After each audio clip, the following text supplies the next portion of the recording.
दोस्तों, एक बार फिर से आपका स्वागत है मेरे यूट्यूब चैनल में जिसका नाम है मैथ्स विद नीरज भैया। मैं आशा करता हूँ कि आपकी उत्तराखंड प्रवक्ता गणित की जो तैयारी है वो काफ़ी अच्छी चल रही होगी।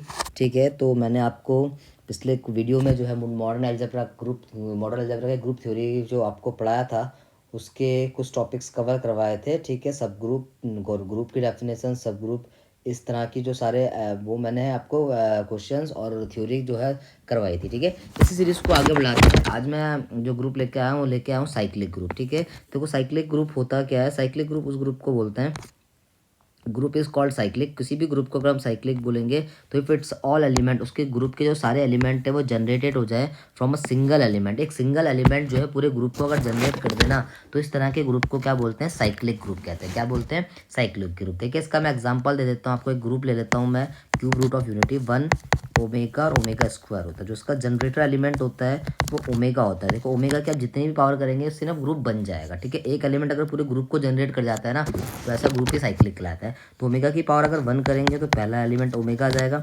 अगर इसका स्क्वायर करेंगे तो ओमेगा स्क्वायर आ जाएगा। और अगर इसके 3 पावर करेंगे, ओमेगा क्यूब करेंगे, तो ओमेगा क्यूब की वैल्यू क्या आती है? 1। तो एक सिंगल एलिमेंट ओमेगा ने ना पूरे ग्रुप को जनरेट कर दिया। ठीक है, अगर एक सिंगल एलिमेंट पूरे ग्रुप को जनरेट कर देता है तो इस तरह के ग्रुप को हम साइक्लिक ग्रुप कहते हैं। ठीक है, वैसे इसका एक और जनरेटर ओमेगा स्क्वायर भी होगा। ठीक है, ओमेगा स्क्वायर की भी आप जितनी पावर करेंगे तो आप ओमेगा की तरफ पहुंच जाएंगे। ठीक है, जैसे आप ओमेगा स्क्वायर की पावर 1 करेंगे तो सिंगल एलिमेंट आएगा तो ओमेगा स्क्वायर हो जाएगा। फिर ओमेगा स्क्वायर की पावर 2 करेंगे तो ओमेगा 4 होगा। ओमेगा 4 को हम ओमेगा क्यूब इंटू 1 लिख सकते हैं। तो ये ओमेगा क्यूब की वैल्यू तो 1 होती है तो ओमेगा हो जाएगा। वैसे ही ओमेगा स्क्वायर की पावर जैसे ही हम 3 करेंगे ओमेगा 6 हो जाएगा, क्योंकि ओमेगा क्यूब 1 होता है। वैसे ओमेगा 6 की पावर जो है, ओमेगा 6 की वैल्यू भी 1 हो जाएगी। तो एक सिंगल एलिमेंट अगर पूरे ग्रुप को जनरेट कर देता है तो इस तरह के ग्रुप को क्या बोलते हैं? हम साइक्लिक ग्रुप कहते हैं। एक एग्जांपल हम और देख सकते हैं फोर्थ रूट ऑफ यूनिटी का, जो आपको मैंने बताया था पहले भी, 1 -1 आइटा और माइनस आइटा। ठीक है, जो इसके जनरेटर एलिमेंट है या तो आइटा है या माइनस आइटा है। ठीक है, आइटा इस पूरे ग्रुप को ना जनरेट कर देगा कि आइटा की आप पावर करते जाओगे तो पूरा ग्रुप क्या हो जाएगा? बन जाता है। ठीक है, तो ये इसके लिए क्या काम करता है? जनरेटर का काम करता है, आइटा और माइनस आइटा। तो एक सिंगल एलिमेंट अगर पूरे ग्रुप को जनरेट करता है तो क्या कहलाता है? साइक्लिक ग्रुप कहलाता है। इसका एक दो एग्जाम्पल और बताया था आपको, जैसे जेड है। जेड भी अपने आप में क्या है? साइक्लिक ग्रुप है, क्योंकि एक सिंगल एलिमेंट का बहुत से एलिमेंट इसे ग्रुप को क्या करते हैं? जनरेट करते हैं। जैसे 1 कर देगा हिसाब से और भी एलिमेंट जो है ग्रुप को जनरेट कर लेते हैं। इसलिए जेड के जितने भी ग्रुप बनते हैं अंडर एडिशन जो होते हैं वो क्या कहलाते हैं? साइक्लिक ग्रुप कहलाते हैं। ठीक है, तो अब देखते हैं कुछ प्रॉपर्टीज, देखते हैं साइक्लिक ग्रुप की। देखो पहली प्रॉपर्टी तो ये है आगे कि साइक्लिक ग्रुप जो होता है हमेशा क्या होता है? अबेलियन होता है। साइक्लिक ग्रुप जो होता है, अगर ग्रुप साइक्लिक होगा तो अपने आप में क्या हो जाएगा? अबेलियन हो जाएगा। ठीक है, बट कन्वर्स नॉट ट्रू। देखिए इसका कन्वर्स ट्रू नहीं है। ठीक है, कन्वर्स जो है नीड नॉट ट्रू। ठीक है, ट्रू। ठीक है, अगर ग्रुप साइक्लिक है तो पक्का अबेलियन होगा, लेकिन अबेलियन होगा जरूरी नहीं है कि साइक्लिक हो। ठीक है, तो पहली प्रॉपर्टी ये तो ये इंपॉर्टेंट है जो काम आती है।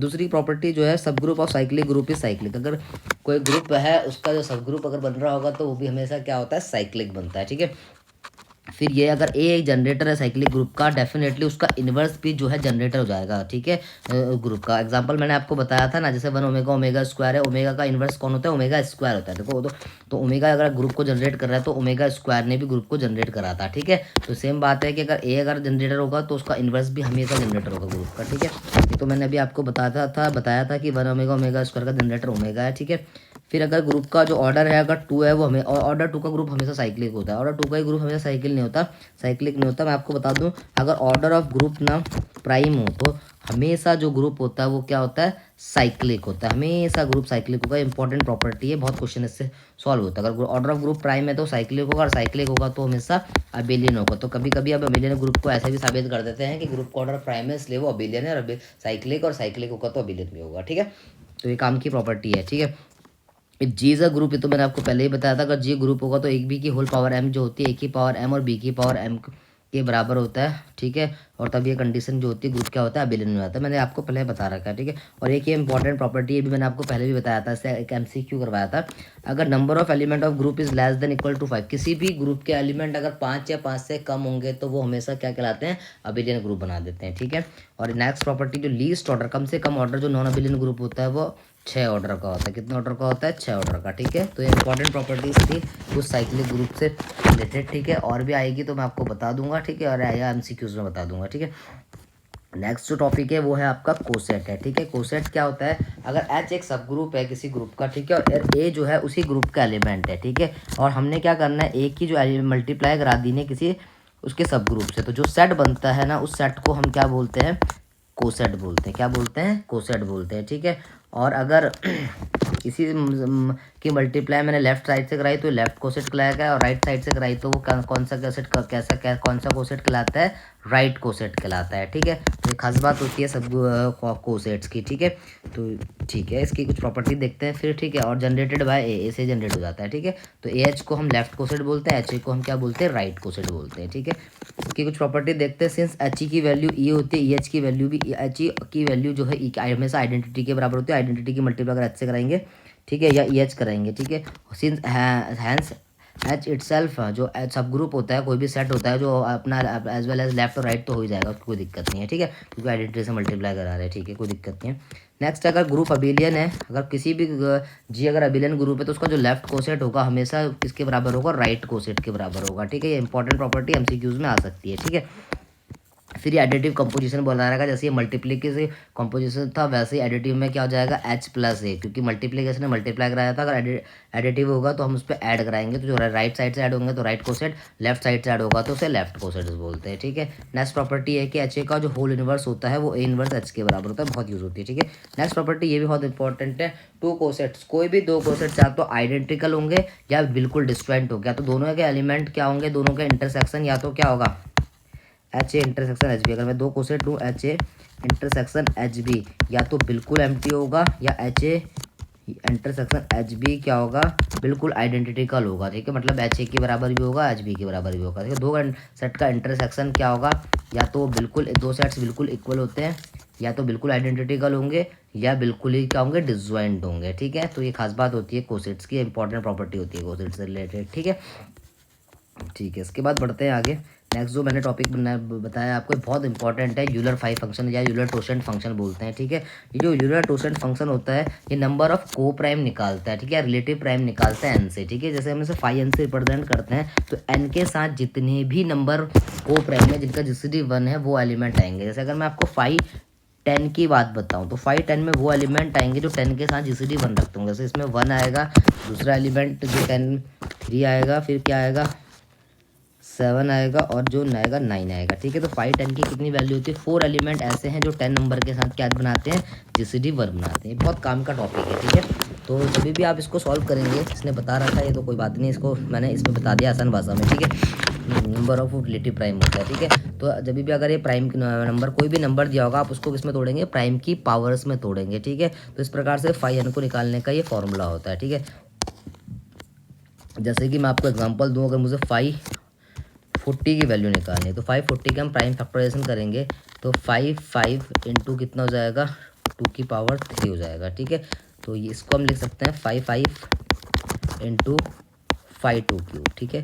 तो आपको 5 2 क्यूब निकालना है, ठीक है। तो 5 की वैल्यू देखो, हमेशा याद रखना अगर 5 यहाँ पर प्राइम नंबर होगा तो हमेशा p-1 खुलता है, ठीक है। प्रॉपर्टी मैंने आपको बता भी रखी है p-1, और ठीक है। और 2 की पावर क्यूब को हम या तो हम इस प्रॉपर्टी से खोल सकते हैं p⁴ को, या ऐसे भी खोल सकते हैं 2 की पावर क्यूब माइनस 2 की पावर 2, मतलब 5pn का जो फॉर्मूला होता है वो क्या होता है, pn माइनस p⁻n−1 भी होता है। इसके अंदर मल्टीप्लाई करोगे बात वही आएगी, ठीक है। तो आप किसी से भी निकाल सकते हैं, इस फॉर्मूले से निकाल सकते हैं, इस फॉर्मूले से भी निकाल सकते हैं। मैं इस फॉर्मूले से निकालता हूँ, तो 2 की पावर क्यूब की जो वैल्यू आएगी वो कितना आएगा, 2 की पावर 3 माइनस 2 की पावर 2, ठीक है। तो ये कितना हो जाएगा 5 4, और ये 8 माइनस कितना हो जाएगा 4। तो जो 40 नंबर के साथ प्राइम नंबर जो को प्राइम रखते होंगे जिनका जीसीडी 1 होगा, ऐसे कितने नंबर होंगे, 16 नंबर होंगे, ठीक है। एक दो एग्जांपल और बताया तो मैं, जैसे अगर मुझे 500 की वैल्यू निकालनी है, ठीक है। तो 500 की वैल्यू क्या हो जाएगी, आप प्राइम फैक्टराइजेशन करोगे तो 2 की पावर 2 इंटू 5 की पावर 2, ठीक है। 5 देखो ये प्रॉपर्टी रखता है कि 5mn की जो वैल्यू होती है 5m इंटू एन के बराबर होती है, ठीक है। तो 5 जो है 2 की पावर 2 को हम अलग कर सकते हैं, 2 की पावर 2 इंटू 5 की पावर 2, ठीक है। फिर इसमें वही वाली प्रॉपर्टी लगा दी कि 5pn क्या होता है, pn माइनस 1 होता है। तो इसे मैं लिख दूंगा कितना 2 की पावर 2 माइनस 2 की पावर 2 माइनस 1 मतलब 2, और इसको भी मैं लिख सकता हूँ 5 की पावर 2 और मतलब 5 की पावर 2 माइनस 1 5, ठीक है। तो सॉल्व करेंगे आप इसको, तो 2 की पावर 2 4 बचेगा, 4 माइनस 2 2 हो जाएगा, इंटू 25 माइनस 5 20 हो जाएगा, तो 14 होगी, ठीक है। तो 100 नंबर से जो आपके को प्राइम नंबर होंगे जिनका जीसीडी 1 होता है, ऐसे कितने नंबर होते हैं 40 नंबर होते हैं, ठीक है। तो कैलकुलेट करने की जरूरत नहीं पड़ती है, यूलर 5 फंक्शन का यूज़ यही होता है, ठीक है। यहाँ पर ये यही बता रहा है कि ऐसे मल्टीप्लाई में बढ़ जाता है, थोड़ा सा टफ लैंग्वेज है इसलिए मैंने आपको ईजी लैंग्वेज में समझाया है, ठीक है। तो 5 1 की जो वैल्यू होती है वो हमेशा 1 होती है, याद रखना, ठीक है। 1 के साथ जिससे भी बनी की नंबर होगा 1 इटसेल्फ 5 पी, जो अगर 5 पी अगर प्राइम नंबर होगा तो 5 की जो वैल्यू होती है पी माइनस 1 होती है, जैसे कि 5 7 अगर आपको निकालना होगा तो सीधा सीधा कितना हो जाएगा 7 माइनस 1 6 हो जाएगा, ठीक है। 5 पी एन मैंने आपको बता दिया है, हम इसको हम ऐसे भी लिख सकते हैं पी एन माइनस 1, ठीक है। जिन सा तरीका आपको अच्छा लगेगा वो अप्लाई कर सकते हैं। एक बात हमेशा याद रखना कि 5 एन जो है ऑलवेज इवन आएगा, अगर एन की वैल्यू 2 है ना सिर्फ, तो एन की वैल्यू अगर 2 या 2 से बड़ी आएगी तो 5 एन की जो वैल्यू है हमेशा कैसा नंबर आता है इवन आता है, जैसे 5 3 की वैल्यू 2 आती है, 5 7 की 6 आती है, तो हमेशा याद रखना 5 एन हमेशा जो है इवन नंबर आता है अगर वो 2 से नंबर है। और जो जो ये प्रॉपर्टी है ये क्या है कि 5 जो है आप मल्टीप्लिकेशन में अलग अलग बढ़ जाता है, ठीक है। मतलब कि 5m, जैसे 5m इंटू एन को आप कैसे लिख सकते हैं, लिख सकते हैं 5n इंटू 5n, ठीक है। मल्टीप्लीकेशन में आपस में बढ़ जाता है, जैसे मैंने यहाँ पर ये रिजल्ट निकाला था, ठीक है। या 500 के लिए 5 इसको अलग अलग कर दिया था, ठीक है। तो ये प्रॉपर्टीज़ रखता है अपनी मल्टीप्लिकेशन में, लीनियर प्रॉपर्टी, ठीक है। तो इसके बाद हम इस टॉपिक से रिलेटेड जो भी मैंने आपको समझाया उससे रिलेटेड मैं आपको एमसीक्यूज़ कराता हूँ। मैंने आपको पहले भी बोला था मैं आपको कराऊंगा, ऐसे पहले थ्योरी का पार्ट पढ़ाऊंगा और फिर एमसीक्यूज़ कराऊंगा, ताकि आपका कंप्लीट सिलेबस जो है उत्तराखंड प्रवक्ता के एग्ज़ाम के लिए जो है पूरा हो जाए आपका, ठीक है। कुछ टॉपिक छूटे ना, और एमसीक्यू उसके साथ साथ कराऊंगा, तो आपको कंसेप्ट एमसीक्यू से ही सीखने हैं, ठीक है। तो देखते हैं पहला एमसीक्यू, ये कह रहा है G is a cyclic group of order 10, G एक साइक्लिक ग्रुप है, ऑर्डर 10 है इसका, तो then total number of subgroup पूछ रहा है कितने होंगे, ठीक है। तो देखो मैंने आपको पिछले वीडियो में बताया था, ठीक है। तो सब टोटल नंबर ऑफ सब ग्रुप निकालने का तरीका क्या होता है, ठीक है। 5 जो जो जो आपको वो नंबर लेने जो 30 के साथ जिनका डिवाइज़र क्या होता हो, पॉजिटिव डिवाइज़र लेने हैं, मतलब 30 के पॉजिटिव डिवाइज़र लेने हैं, ठीक है। तो उसको निकालने का तरीका क्या, आप 30 के प्राइम फैक्टराइजेशन करो तो क्या होगा 2 5 10 10 3 30, है ना। तो इसकी आपको पावर लेनी है, आपको 530 को मतलब 30 नंबर को प्राइम नंबर पे तोड़ना है, ठीक है। अगर ये पी की इंटू क्यू इंटू आर की पावर ऐसे एम एन और एस हो जाए तो आपको कुछ नहीं करना, जो पॉजिटिव डिवाइज़र होते हैं 30 के मतलब किसी भी नंबर के m+1 n+1 और s+1 हो जाएंगे, ठीक है। तो यहाँ पर सबकी पावर 1 1 1 है, तो आप क्या कर देंगे सब पे 1 ऐड कर देंगे, 1 ऐड कर देंगे, 1 ऐड कर देंगे पावर में, तो 2 इंटू 2, तो रिजल्ट आएगा 8, ठीक है। तो जी अगर साइक्लिक ग्रुप है तो टोटल नंबर ऑफ सब ग्रुप कितने होंगे उसके 8 होंगे, ठीक है। तो ये हो जाएगा पहले क्वेश्चन का आंसर डी, ठीक है। If H is a P silo group, second question कर रहा है, तो कोई साइलो ग्रुप जो है अभी साइलो थ्योरम मैंने आपको पढ़ाई नहीं है उसके बात कराऊंगा, ठीक है। ये क्वेश्चन गलती से डाल दिया, ठीक है। तो इसको हम बाद में करेंगे, अभी स्किप करते हैं। नेक्स्ट क्वेश्चन जो है अच्छा क्वेश्चन है, एग्जाम का ही क्वेश्चन है। ये कह रहा है एवरी आइसोमॉर्फिक इमेज, ठीक है। अभी मैंने आप ऐसा आइसोमॉर्फिज्म आपको कराई नहीं है, लेकिन आप समझ लीजिए कि साइक्लिक ग्रुप की जो आइसोमॉर्फिक इमेज होती है ना वो हमेशा क्या होती है साइक्लिक होती है, कि थ्योरम होती है, इंपॉर्टेंट प्रॉपर्टी है, ठीक है। और आपको पता ही है हर साइक्लिक ग्रुप जो होता है वो अबेलियन होता है, साइक्लिक होता है तो ग्रुप अबेलियन होता है। तो अगर कौन से स्टेटमेंट सही है तो बोथ स्टेटमेंट जो है ट्रू होगा, ये इंपॉर्टेंट प्रॉपर्टी है इसका फर्स्ट ऑप्शन, ठीक है। एवरी आइसोमॉर्फिक इमेज जो होती है साइक्लिक ग्रुप की क्या होती है साइक्लिक होती है, ठीक है। नेक्स्ट क्वेश्चन है क्वेश्चन नंबर 4, जो कि यूकेपीएससी के एग्जाम का जो है पैट क्वेश्चन है, बहुत बार एग्जाम में जनरेटर पूछता है साइक्लिक ग्रुप के, ठीक है। ये कह रहा है ग्रुप का ऑर्डर जी साइक्लिक है तो टोटल नंबर ऑफ जनरेटर कितने होंगे, मतलब टोटल नंबर ऑफ एलिमेंट, मतलब जो जनरेटर ही पूछ रहा है जो जी से जनरेट हो रहा है, मतलब ग्रुप के वो एलिमेंट निकालने हैं जो ग्रुप को जनरेट कर सके, अगर ग्रुप का ऑर्डर चाहिए है, ठीक है। तो देखो किसी भी ग्रुप का ऑर्डर अगर एन होता है तो टोटल नंबर ऑफ जनरेटर का जो फॉर्मूला होता है, टोटल नंबर ऑफ जनरेटर कितने जनरेटर होंगे ग्रुप के, तो उसका जो फॉर्मूला होता है वो होता है 5n, ठीक है। 5 मतलब यूलर 5 फंक्शन, ठीक है। इसलिए मैंने आपको टॉपिक पढ़ाया था। तो यहाँ पे ग्रुप का ऑर्डर कितना है 6 है, तो आपको 5 6 निकालना है। तो 5 6 को आप तोड़ सकते हैं 5 2 इंटू 5 3 में। मैंने इसके प्राइम फैक्टराइजेशन कर दिए और 5 2 की वैल्यू कितनी होती है 1, p-1 आपको मैंने रिजल्ट बता रखा। और 5 3 की मैंने बताया था ना 5 p की जो वैल्यू होगी p-1 होती है, तो 5 3 की वैल्यू क्या हो जाएगी 3-1 2 हो जाएगी। तो टोटल नंबर ऑफ जनरेटर कितने होंगे 2 होंगे। मैंने अभी तक जितने एग्जाम देखे हैं यूपीपीएससी में ये जनरेटर वाला क्वेश्चन हर एग्जाम में आया है, ठीक है। तो इसको तैयार रखना आप, ठीक है। तो इसके बाद बढ़ते हैं नेक्स्ट क्वेश्चन की तरफ। नेक्स्ट क्वेश्चन क्या कह रहा है, H1 और H2 दो सब ग्रुप होंगे जी में, तो देन H1 H2 दो सब ग्रुप होंगे जी। तो ये मैंने आपको पिछले वीडियो में बताया था कि दो सब ग्रुप का जो इंटरसेक्शन होता है वो अगेन है सब ग्रुप होता है, ठीक है। तो ऐसे ही में जो एमसीक्यू जो मिलते हैं मैं पहले आपको टॉपिक करा रहा हूँ, फिर उस हिसाब से एमसीक्यू पीछे वाले एमसीक्यू भी आपको करवा रहा हूँ ताकि आपका रिविजन भी हो सके साथ साथ, ठीक है। तो दो सब ग्रुपों का जो इंटरसेक्शन होता है वो हमेशा क्या होता है सब ग्रुप होता है, ठीक है। तो ऑप्शन सी जो होगा बिल्कुल करेक्ट होगा, ठीक है। नेक्स्ट पढ़ते हैं क्वेश्चन नंबर 6 में। ऑर्डर ऑफ एच आपको 3 दे रखा है, ऑर्डर ऑफ के आपको 5 दे रखा है, तो ऑर्डर ऑफ एच इंटरसेक्शन के दे रखा है, ठीक है। एक मैंने आपको लैग्रांज थ्योरम नहीं पढ़ाई है, मैं आपको लैग्रांज थ्योरम भी बता देता हूँ। लैग्रांज थ्योरम का जो स्टेटमेंट होता है वो क्या होता है, ऑर्डर ऑफ सब ग्रुप जो होता है हमेशा डिवाइजर होता है ऑर्डर ऑफ ग्रुप का, ठीक है। ऑर्डर ऑफ सब ग्रुप जो सब ग्रुप का ऑर्डर होता है वो हमेशा ग्रुप के ऑर्डर को क्या करता है डिवाइड करता है, ठीक है। तो बस इसी कंसेप्ट से मैं सवाल कर रहा हूँ, कोई इसमें फॉर्मूला नहीं लगा रहा हूँ। ऑर्डर का जो फॉर्मूला होता है, ठीक है। क्योंकि देखो एच और के जो है सब ग्रुप है, अब तो आपको पता है दो सब ग्रुप का इंटरसेक्शन भी जो क्या होता है सब ग्रुप होता है, ठीक है। इसका मतलब ऑर्डर ऑफ एच इंटरसेक्शन क्या होगा, पक्का दोनों ग्रुप को क्या करेगा डिवाइड करेगा। तो देखो यहाँ पर ऑप्शन 3 जो है आंसर नहीं हो सकता। 3 जो है 3 को तो डिवाइड कर रहा है पर 3 5 को डिवाइड नहीं कर रहा, जबकि दो सब ग्रुप का इंटरसेक्शन अपने आप में सब ग्रुप होगा, तो सब ग्रुप होगा तो ग्रुप के ऑर्डर को डिवाइड कर जाएगा, एच उसके लिए ग्रुप का काम कर जाएगा, है ना। तो ऑप्शन 3 गलत हो जाएगा। 5 इसलिए गलत होगा क्योंकि 5 जो है 3 को डिवाइड नहीं करता, ठीक है। और 15 भी इसलिए गलत होगा। तो ऑप्शन जो बचेगा ऑप्शन नंबर ए होगा। इसका एक तरीका और होता है, जो ऑर्डर वाला फॉर्मूला मैंने आपको बताया था एच के वाला, उससे भी कर सकते हैं, लेकिन फिर बहरहाल ये तो सिंपल इसी से हो रहा है तो हम उससे क्यों करें, बिल्कुल सिंपल हो जाएगा। लैग्रांज थ्योरम लगा दिए। लैग्रांज थ्योरम इंपॉर्टेंट होती है कि सब ग्रुप का जो ऑर्डर होता है वो ग्रुप के ऑर्डर को डिवाइड करता है। तो ऑप्शन नंबर ए जो होगा इसका बिल्कुल सही आंसर होगा। इसके बाद देखेंगे question number 7 in the group of Z plus the sub group generated by 2 and 7। 2 और 7 से जो सब ग्रुप जनरेट हो रहा है उसको आपको बताना है, ठीक है। तो जो सब ग्रुप 2 और 7 से जनरेट होगा Z प्लेस में, आप कुछ नहीं करेंगे, जब भी ऐसा क्वेश्चन आएगा आपको GCD लेना है, ठीक है। तो GCD और 2 और 7 का क्या होगा, दोनों ही प्राइम नंबर है, तो दोनों का GCD क्या हो जाएगा 1। तो मतलब 1Z जो होगा सब ग्रुप जनरेट होगा 2 और 7 में, ठीक है। इसमें सीधा आप GCD लेंगे, ठीक है। नेक्स्ट क्वेश्चन देखते हैं question number 8। A non commutative group has at least कितने ऑर्डर का होता है नॉन कम्यूटेटिव ग्रुप, मैंने आपको बताया था एटलीस्ट 6 ऑर्डर का होता है, ठीक है। 5 से नीचे सारे क्या होते हैं अबेलियन होते हैं, ठीक है।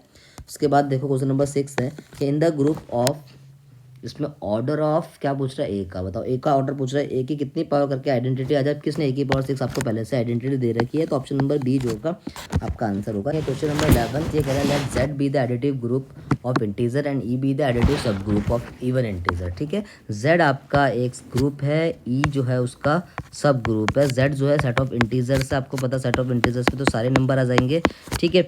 ई जो है उसका सब ग्रुप है, ठीक है। ई जो है उसका सब ग्रुप है, तो ई के एलिमेंट कैसे आएंगे 2 के मल्टीपल होंगे, ठीक है। 2 4 6, ठीक है, इस तरह के होंगे। फिर -2 भी, ठीक है, इस तरह के होंगे, इवन नंबर होंगे, ठीक है।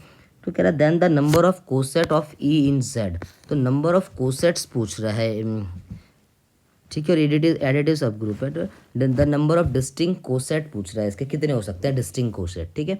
तो हम शुरू करते हैं। देखो कोसेट की डेफिनेशन मैंने आपको बता रखी है, तो हम कोसेट शुरू करते हैं कोसेट बनाना। तो पहले मैं जो कोसेट बना रहा हूँ एक्स को, मतलब एक ग्रुप का एलिमेंट ले रहा हूँ, मैंने 0 ले लिया, ठीक है। तो 0 प्लस ई करेंगे, ठीक है, प्लस एडिटिव ऑपरेशन लेना है। तो 0 प्लस ई जो सेट बनेगा आपको वो तो पूरा इवन नंबर ही बन जाएगा, 0 2 4 6, ठीक है, ऐसे करके, ठीक है। नेगेटिव भी, ठीक है, नेगेटिव वंस, ठीक है। वैसे ही करके अगर आप 0 प्लस सॉरी, ठीक है, दूसरा एलिमेंट मैं ले लेता हूँ 1 प्लस ई, ठीक है। जैसे ही 1 प्लस ई लूँगा तो 1 तो क्या है एक कैसा नंबर है ऑड नंबर। ऑड नंबर को अगर मैं इवन नंबर के साथ जोड़ूंगा तो हमेशा ऑड नंबर आएगा। तो पहला नंबर 1 आएगा, फिर 3 आएगा, 5 आएगा, 7 आएगा, इस प्रकार से सारे ऑड नंबर आ जाएंगे, है ना। तो सारे ऑड नंबर आ जाएंगे और यहाँ से सारे इवन नंबर आ जाएंगे। इसके बाद जो होगा कोसेट्स क्या होगा, रिपीटेशन शुरू होना पड़ता है बच्चा पड़ जाएगा, ठीक है। मैंने आपको अभी थ्योरम बताई थी, या तो कोसेट्स आइदर डिसजॉइंट होते हैं या आइदर क्या होते हैं आइडेंटिकल होते हैं। जैसे अब मैं 2 प्लस ई करूँगा तो सारे इवन नंबर आ जाएंगे, ठीक है। तो इसलिए सिर्फ इसके जो जितने कोसेट्स बनेंगे वो सिर्फ 2 कोसेट्स बनेंगे, ठीक है। तो एक कोसेट से रिलेटेड क्वेश्चन था, ठीक है, एग्जाम का क्वेश्चन था, तो इसका आंसर ऑप्शन नंबर ए आ गया, ठीक है। नेक्स्ट क्वेश्चन है क्वेश्चन नंबर 12, इजी क्वेश्चन है। मल्टीप्लिकेटिव ग्रुप दे रखा है इट्स जनरेटर आर, तो इसके जनरेटर क्या होंगे, ठीक है। तो इसके जनरेटर मैंने आपको ऊपर ही बताए थे, आईटा और माइनस आईटा जो है वो पूरे ग्रुप को जनरेट कर देते हैं। तो ऑप्शन नंबर सी होगा इसका आंसर, ठीक है। नेक्स्ट क्वेश्चन कह रहा है how many generator does a group of order 8। Order 8 के ग्रुप में कितने जनरेटर होंगे। तो जनरेटर होने का जो फॉर्मूला था मैंने 5 आपको बता रखा, 5n होता है, तो यहाँ से आप 5 8 निकाल देंगे, ठीक है। तो 5 8 को आप कैसे निकाल सकते हैं, 5 की पावर 2 क्यूब और 5 पी की पावर 5 पी क्यूब क्या होता है हमेशा पी की पावर n, मतलब 5 पी एन माइनस पी की पावर n माइनस 1 होता है। तो 5 क्या हो जाएगा 2 की पावर 3 माइनस 2 की पावर 3 माइनस 1 2 हो जाएगा। तो 8 माइनस 4 आएगा, तो जो रिजल्ट आएगा 4 आएगा। तो टोटल नंबर ऑफ जनरेटर कितना आ गया 4 आ गया, ठीक है। नेक्स्ट क्वेश्चन कह रहा है क्वेश्चन नंबर 14, अच्छा क्वेश्चन है। Suppose H and K are cyclic group है of order m and n के, तो एच क्रॉस के मतलब इनके जो डायरेक्ट प्रोडक्ट से जो आपका ग्रुप साइक्लिक होगा, और ये साइक्लिक कब होता है, एक थ्योरम होती है जब एम और एन ना को प्राइम नंबर होते हैं या रिलेटिव प्राइम होते हैं। जब मतलब जब इनका जीसीडी 1 होता है तो एच क्रॉस के भी क्या होता है साइक्लिक हो जाता है। अगर ऑर्डर ऑफ एच भी प्राइम एम है, ऑर्डर ऑफ के जो है एन है, तो इनका जीसीडी अगर 1 आया तो तभी ये जो है साइक्लिक ग्रुप कहलाता है, ठीक है। तो ऑप्शन नंबर डी जो होगा आंसर होगा इसका, ठीक है। रिलेटिवली प्राइम मतलब जीसीडी 1 होगा। वो ये क्वेश्चन नंबर 15 जो है रिपीट हो गया। बढ़ते हैं नेक्स्ट क्वेश्चन की तरफ, क्वेश्चन नंबर 16 की तरफ। नेक्स्ट देखिए क्वेश्चन नंबर 16, ये जनरेटर पूछ रहा है कि इस ग्रुप के जनरेटर कौन कौन है। जनरेटर का मतलब जो ग्रुप को जनरेट कर दे, ठीक है।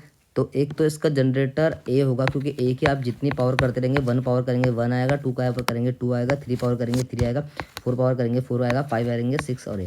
तो ए तो इसका जनरेटर ए पक्का होगा, ठीक है। तो ए अगर ऑप्शन में है तो ये सही है, देखो बाकी ए इस पर ऑप्शन में नहीं है तो हट जाएगा, ठीक है। और एक जनरेटर इसका 5 भी होगा, 5 भी इसके पूरे ग्रुप को जो है जनरेट कर जाएगा, ठीक है। क्योंकि देखो ए है और ए का जो इन्वर्स है वो 5 है, ठीक है। ए की पावर 5 करके आइडेंटिटी आ रहा है ना, तो अगर किसी ग्रुप का अगर ए जनरेटर तो उसका इन्वर्स भी जनरेटर होता है। तो ए और A5 जो होगा इसका क्या हो जाएगा जनरेटर हो जाएगा, ठीक है। ये भी एग्जाम का ही क्वेश्चन है, इतना सिंपल क्वेश्चन था, ठीक है। तो 16 का आंसर क्या हो जाएगा, ए हो जाएगा।